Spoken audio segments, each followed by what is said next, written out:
మొదటి స్థానంలో super star Mahesh Babu గారు, రెండో స్థానంలో ఐకాన్ స్టార్ అల్లు అర్జున్ గారు. ఇదేం లిస్ట్ అని అనుకుంటున్నారా? ఆగండి, అది సైమా అంటే south Indian international movie awards అంటే బెస్ట్ యాక్టర్ అవార్డులు పొందిన వారి జాబితా. ఇప్పటి వరకు అత్యధిక సార్లు మహేష్ బాబు గారు ఈ సైమా అవార్డు అనేది గెలుచుకున్నారు బెస్ట్ యాక్టర్గా.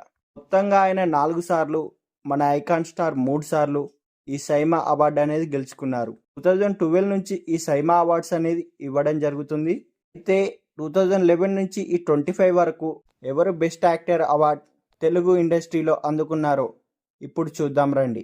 2011లో మహేష్ బాబు గారు దూకుడు మూవీకి, 2012లో పవన్ కళ్యాణ్ గారు గబ్బర్ సింగ్ మూవీకి, 2013 మహేష్ బాబు గారు సీతమ్మ వాకిట్లో సిరిమల్ల చెట్టు మూవీకి, 2014 బాలకృష్ణ గారు లెజెండ్ మూవీకి, 2015 మహేష్ బాబు గారు శ్రీమంతుడు మూవీకి, 2016 ఎన్టీఆర్ గారు జనతా గ్యారేజ్ మూవీకి, 2017 ప్రభాస్ గారు బాహుబలి 2 మూవీకి, 2018 రామ్ చరణ్ గారు రంగస్థలం మూవీకి, 2019 మహేష్ బాబు గారు మహర్షి మూవీకి, 2020లో అలా వైకుంఠపురంలో అల్లు అర్జున్ గారికి, 2021లో అల్లు అర్జున్ గారు పుష్ప 1 మూవీకి, 2022లో ఎన్టీఆర్ గారు త్రిబుల్ మూవీకి, 2023లో నాని గారు దసరా మూవీకి, 2024లో అల్లు అర్జున్ గారు పుష్ప 2 మూవీకి వీరంతా బెస్ట్ యాక్టర్ అవార్డ్స్ గెలుచుకున్నారు.